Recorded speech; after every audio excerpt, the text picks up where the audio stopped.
E aí, beleza? Aqui é o Daniel da Vegan Lover trazendo dicas para você fazer o melhor queijo vegetal que você já comeu. E a questão que surge é como superar o queijo na nossa alimentação. Porque é uma questão que pode surgir principalmente para quem acaba se deparando com alguma condição de saúde especial, né, e não pode mais consumir laticínios em geral.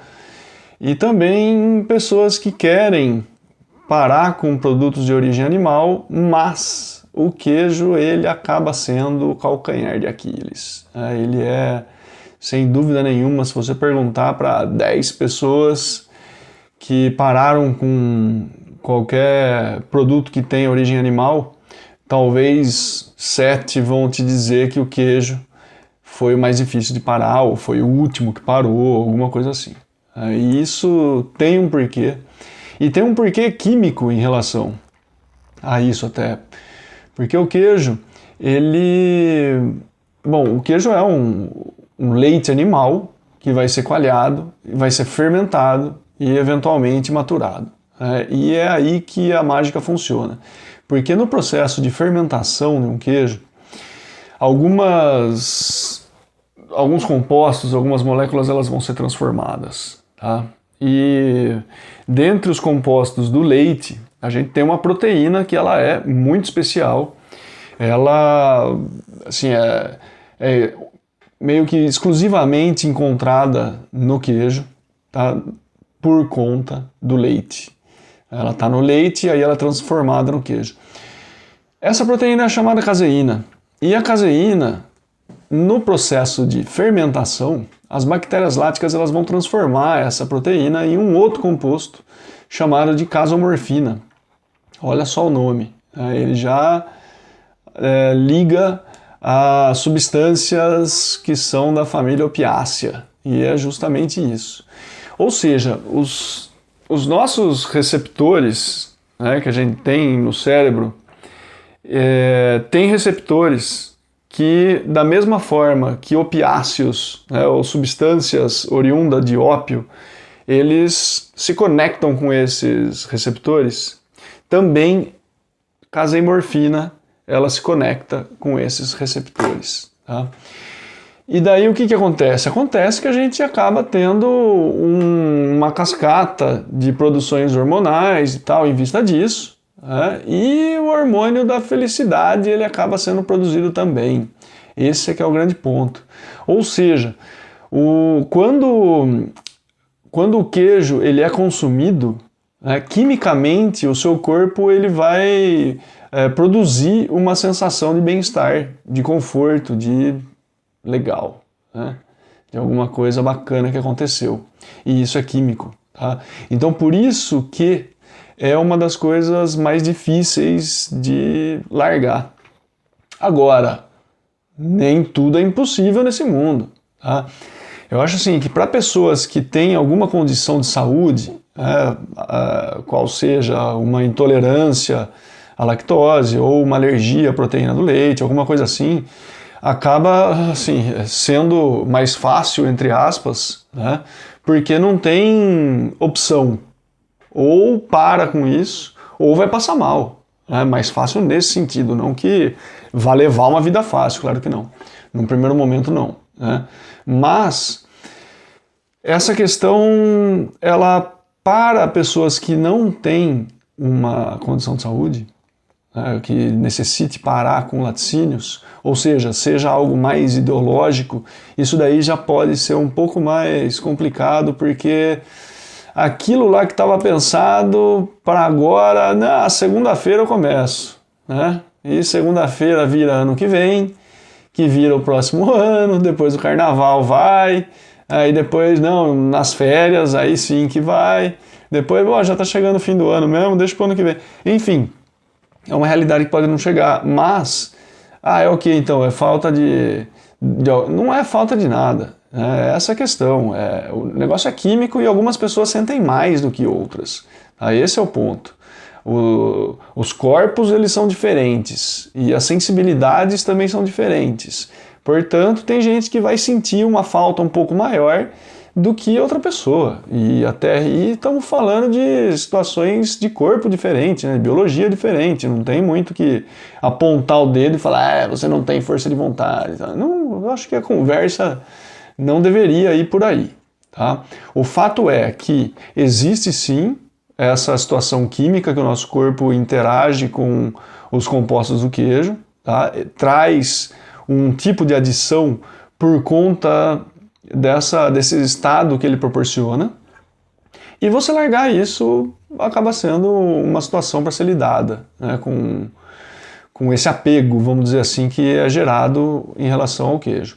Agora, a questão não é só química também, porque há também toda uma situação social para a coisa, ou seja, o queijo ele está envolvido no dia a dia dos onívoros, de tal forma que para qualquer lugar que você entre, para querer consumir o que seja de comer, vai ter coisas com queijo, né? Isso daí, certeza que vai. Desde salgado, massa, enfim, o que a gente pensar em termos de comida, algum tipo de queijo vai estar lá. Vai poder fazer parte daquilo, seja até de sobremesa, tem gente que come queijo de sobremesa, né? Então tem muito disso daí, e essa questão social ela é muito importante, não só no meio de outras pessoas, porque muitas vezes você vai para festa, vai para, né, reuniões familiares e tal, não sei o quê, e tem coisa que vai levar queijo, e a hora que você vai comer você fala, pô, mas isso daí colocou queijo, era só não colocar, né?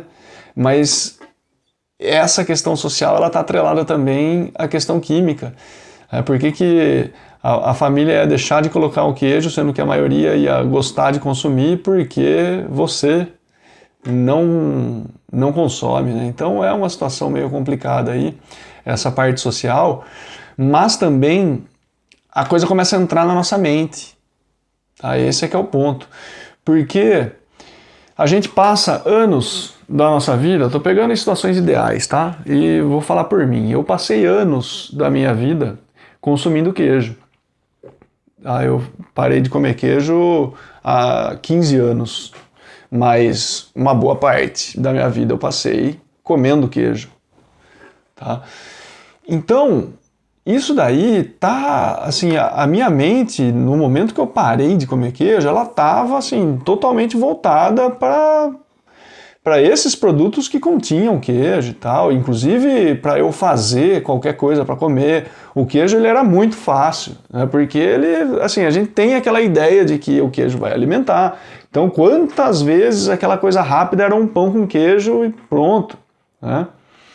E esse é um grande problema para a gente tratar, porque uma vez que a gente se apega a isso, a essa rotina, né, do consumo do queijo, ela para de ser também social e de ser química, mas entra também na nossa mente, né, na parte psicológica da coisa. A gente tem já uma rotina organizada na qual o queijo faz parte.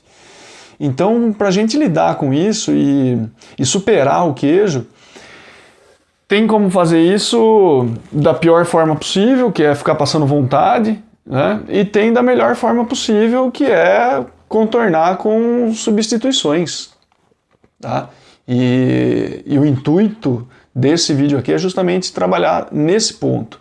Porque tem bastante gente que chega para mim que não quer mais consumir queijo, não quer mais consumir produtos de origem animal, mas ainda assim consome, mas, sabe, tá meio perdido, tá meio perdida nessa situação. Até onde que o queijo vegetal ele vai suprir alguma coisa, ou ele vai trazer uma memória afetiva, até onde que eu posso chegar com queijo vegetal, né? Isso por N motivos, mas dos maiores que vem é por questão de saúde, né? Porque vê que o queijo tradicional ele não é um grande aporte, né, de coisas boas para o nosso corpo, muito pelo contrário, né? Um pacote de gordura envelhecida que está aí e as pessoas consomem. Mas de qualquer forma, eu acho que o grande ponto é a gente enganar a nossa mente. Tá? Uma vez que está decidido isso, né, e partiu de dentro para fora essa decisão, muitas vezes, a gente tem que lidar com um outro lado, que é a nossa mente. Porque se não ficarmos espertos, a mente ela vai trapacear a gente, né? Eu estou falando como duas entidades aí, e leiam de como quiserem, né? Da maneira que quiserem aí, o diabinho e o anjinho, sei lá, do jeito que quiser. Mas a gente precisa dar uma tapeada nisso, porque do contrário, principalmente no começo, né? Porque o nosso corpo vai sentir a necessidade, e é uma necessidade química sobretudo. Aí esse é que é o grande lance da coisa. Então, assim, em média, são 3 meses, né, para o nosso corpo adaptar, entender a situação, já baixar um pouco eventuais vontades que podem aparecer e tal, não sei o quê. Né? Então, esse desmame, vamos colocar isso daí entre aspas, né, ele exige sim uma força de vontade e algumas ações que a gente pode ter, que eu vou colocar aqui pelo menos 3 pontos, né, para a gente conseguir superar essa questão do queijo. Então o primeiro ponto é você ficar assim, com atenção voltada nos principais momentos de consumo de queijo.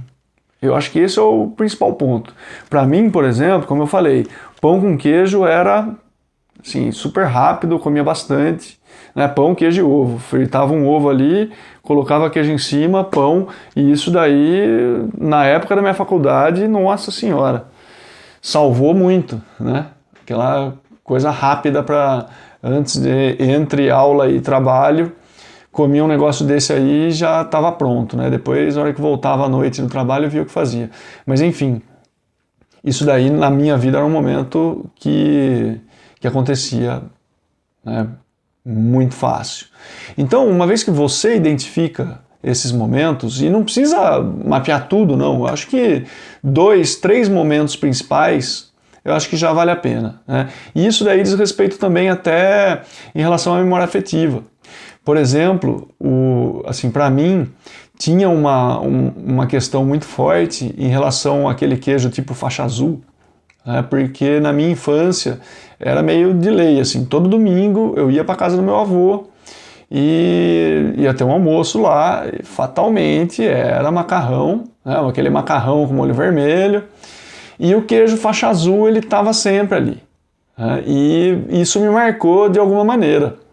Então isso daí trazia uma memória afetiva muito forte. E esse é um outro exemplo que eu trago de como você identificar os seus pontos que estão próximos aí do consumo do queijo. Ou ele pode estar no dia a dia, né, em alguma refeição, né, mais marcada no dia. Né, no primeiro exemplo que eu trouxe era à tarde, tipo 6 horas da tarde mais ou menos, né, 6:30. Eu voltava na faculdade e tal, comia um negócio rápido ali e já ia trabalhar. Então era nesse período, né, que eu tinha essa situação. E depois a memória afetiva com esse queijo tipo faixa azul para colocar em cima do macarrão. Então você pode identificar esses pontos, ou faz parte do seu cotidiano, ou tem uma memória afetiva um pouco maior. Né? Um terceiro ponto que eu tinha também, nossa, esse daí eu fui perceber, na verdade, depois que eu comi um queijo vegetal que eu fiz que me remeteu a isso daí. Né? Porque a minha avó, ela sempre comprava um tipo de queijo, né, um meia-cura, vamos dizer assim, e na geladeira dela sempre tinha esse meia-cura. E eu também, né, nessa época de infância, tal, quando eu ia para casa da minha avó, volta e meia eu comia pedaço desse queijo. Assim, volta e meia mesmo, né, não era algo que eu sempre ia e sempre... E aquilo ali, para mim, tinha um sabor muito único, porque era só lá que eu tive essa experiência com aquele gosto, com aquele aroma e tal, foi só na casa dela. Né? E eu nem sei se era queijo bom, se era queijo bem mais ou menos. Eu imagino que fosse, minha avó também não tinha dinheiro assim para ficar comprando coisas mais sofisticadas, vamos dizer assim, né? Então era um...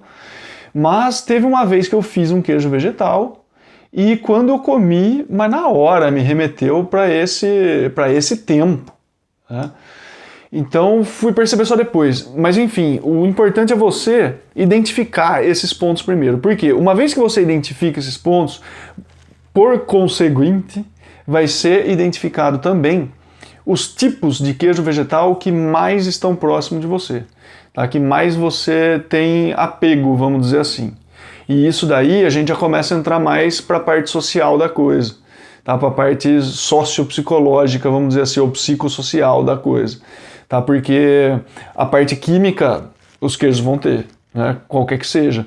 Mas essa parte de você identificar um certo tipo de queijo já é mais característica pessoal e também de rotina de vida, né? Então, uma vez que você consegue identificar isso daí, você vai buscar referências vegetais para ocupar esse lugar, tá?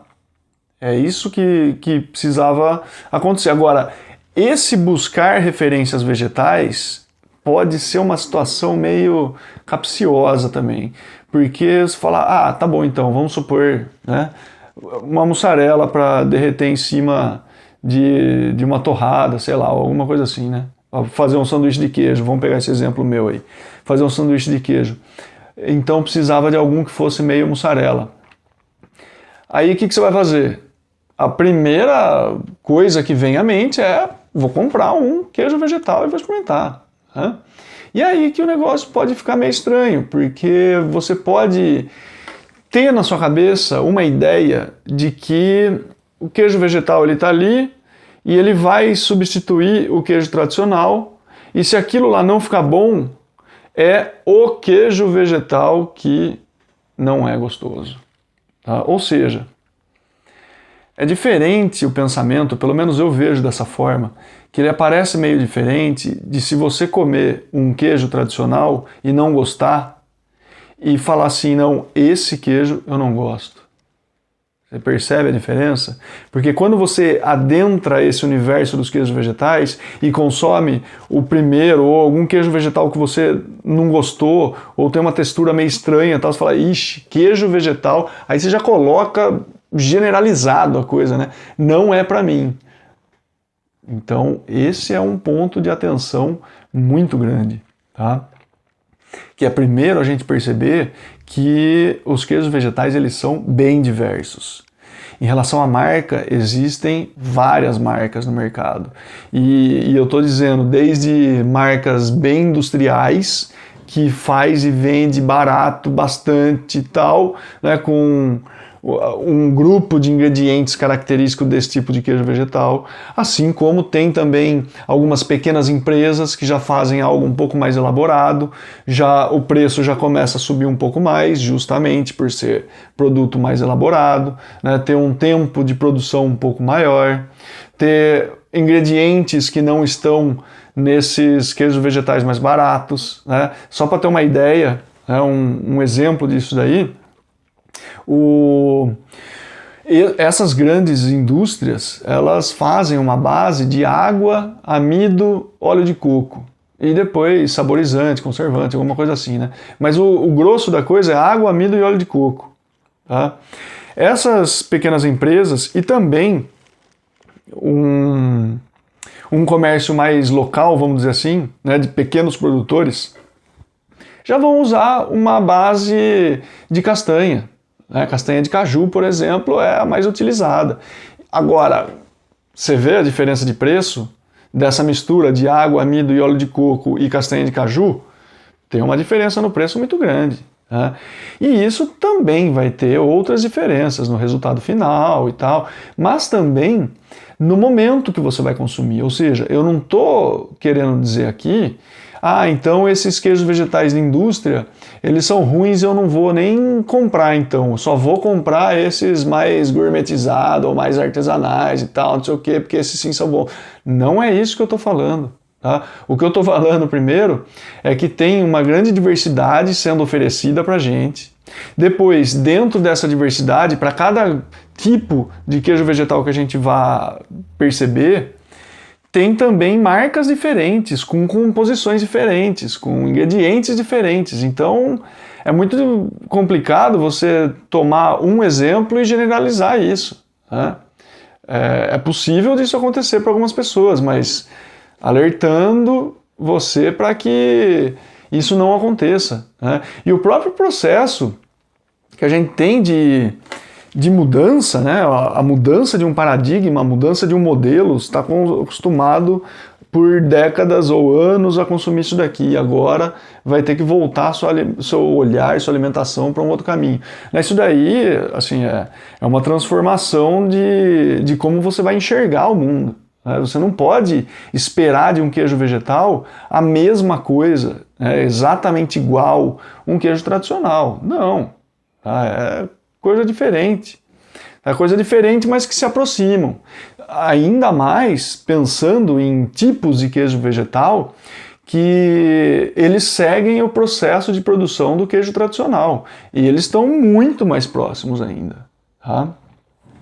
Agora, dentro ainda dessa questão de você identificar quais são os tipos de queijo vegetal que você mais consumia, é interessante também tentar produzir esses queijos vegetais. Isso porque vai sair mais barato, né? Primeiro ponto.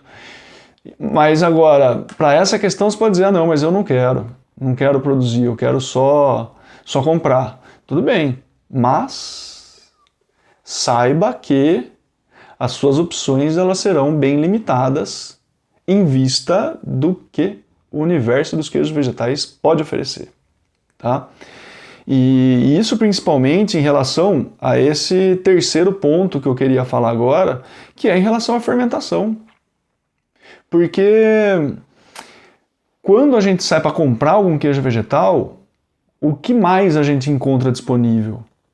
São queijos vegetais não fermentados, esses rápidos de grande indústria. Claro, as grandes indústrias elas têm uma capilaridade muito maior no mercado, elas conseguem introduzir os produtos em grandes superfícies, coisa que um pequeno produtor, sem chance.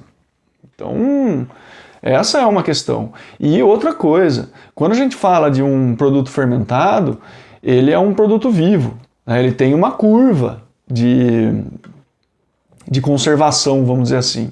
Então também não é a coisa mais fácil do mundo você colocar um produto numa grande superfície que, pronto, largar lá, vai aguentar 3 meses, tranquilamente.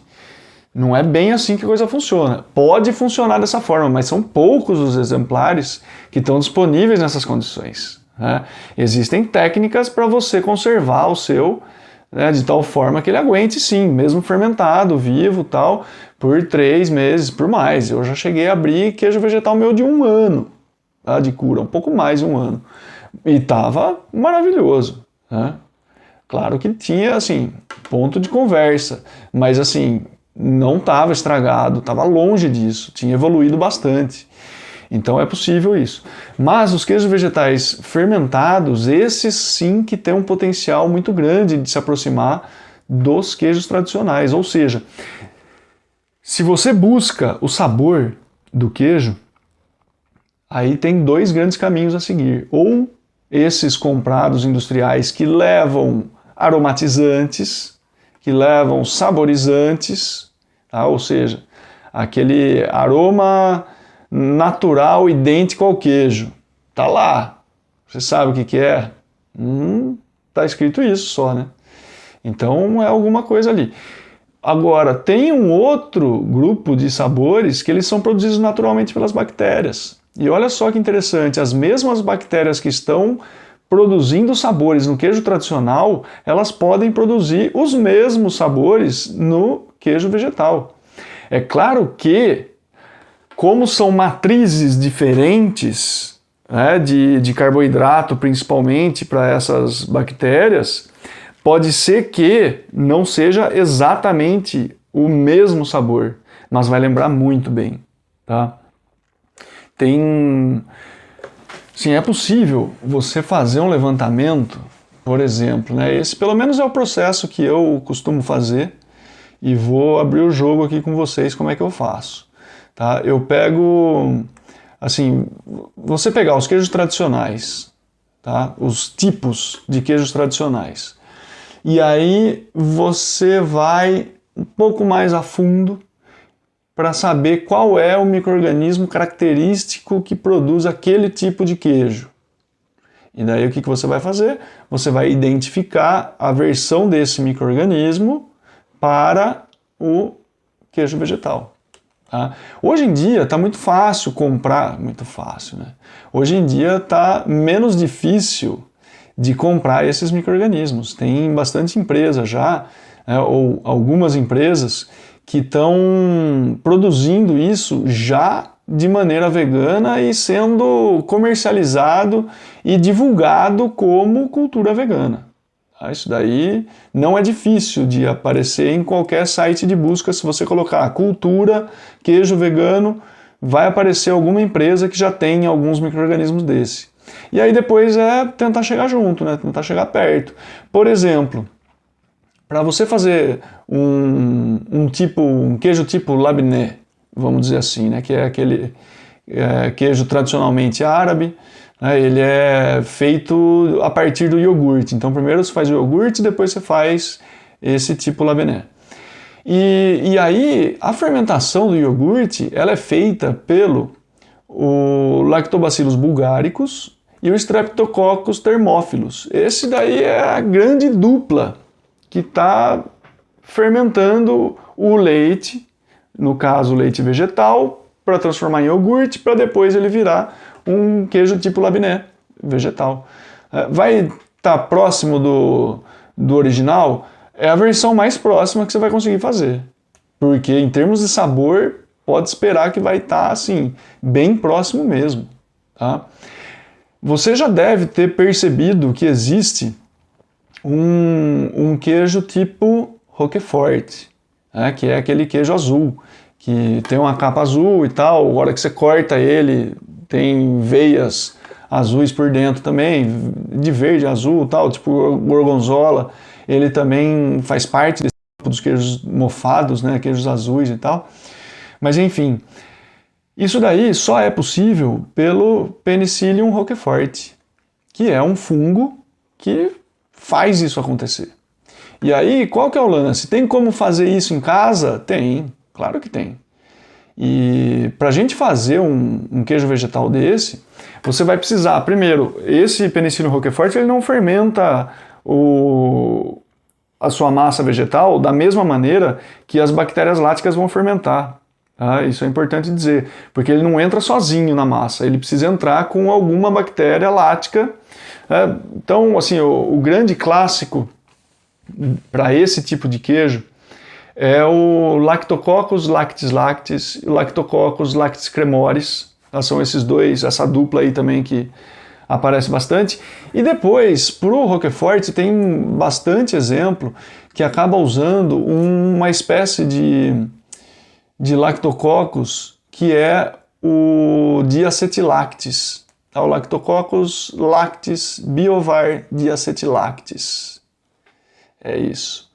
Esse micro-organismo, ele é fantástico, porque ele desenvolve alguns compostos, principalmente o diacetil, que é uma dicetona vicinal, né, o grupo orgânico dele, né, é dicetona vicinal, e esse diacetil, ele é o responsável pelo aroma de manteiga.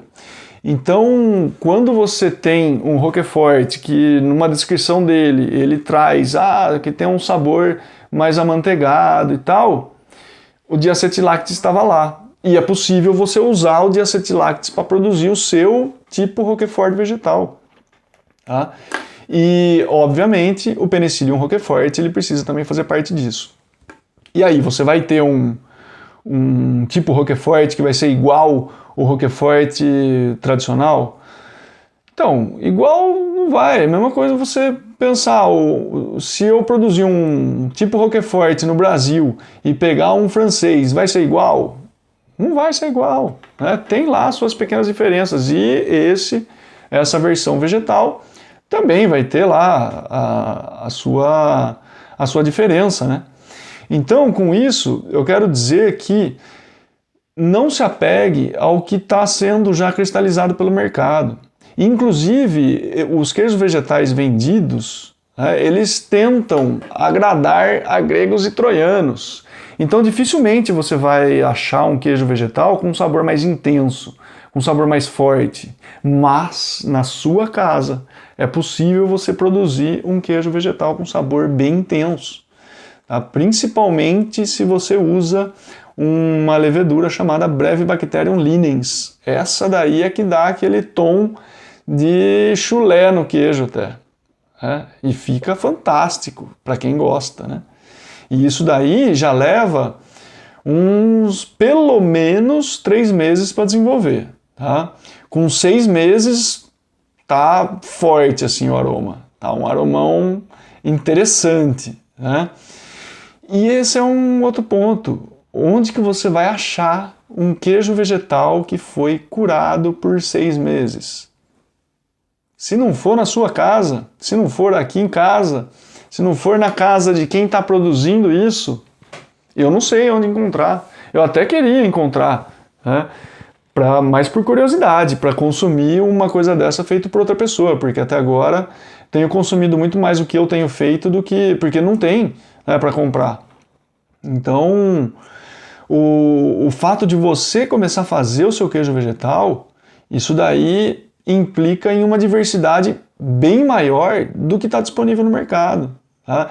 E mais, se você busca até, voltando um pouco para aquele ponto de queijos vegetais não fermentados, você consegue trabalhar com os sabores que vão agradar o seu paladar. Tá? E não ficar dependendo de achar uma marca que você vai gostar para daí só ficar atrás dela. O dia que não tiver, vai, nossa, não tem, quando que chega, não vai chegar essa semana, não sei. Se liberta dessa prisão, né? Então, fazer o queijo vegetal em casa, ele acaba sendo mais libertador e, inclusive, eu acho que é um dos caminhos mais seguros para você superar o queijo tradicional. Tá? Qualquer dúvida, você me escreva e do mais. Até a próxima.